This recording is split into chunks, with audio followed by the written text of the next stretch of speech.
ছাদ বাগানে আর আসতে ইচ্ছে করে না, জানো তো। কার ভালো লাগে বলো তো চোখের সামনে নিজের শখের গাছের ফুলগুলোকে ঝরে পড়তে দেখতে?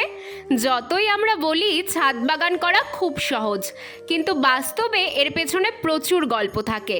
যেমন ধরো, সবাই বলে ড্রাগন গাছ করা নাকি সবচেয়ে সহজ, কিন্তু ড্রাগন গাছের সবচেয়ে বড় সমস্যা হলো ফুল হলুদ হয়ে ঝরে যাওয়া।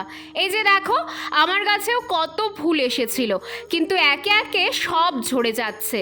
তোমরাও অনেকে বলো, দিদি ড্রাগন ফুল হলুদ হয়ে ঝরে যাচ্ছে, কি করব বলো তো? আসল সত্যি কি জানো, এর কোনো প্রতিকার নেই। খুব রোদেও যেমন ফুল ঝরে যায়, আবার খুব বৃষ্টিতেও ফুল নষ্ট হয়ে যায়। আর এসবের পরেও যে কটা ফল অবশিষ্ট থাকে, সেটাকেই আমাদের সৌভাগ্য বলে ধরে নিতে হবে। তবে দেখো, এত মন খারাপের মধ্যেও আজ একটা ড্রাগন ফল পেকেছে।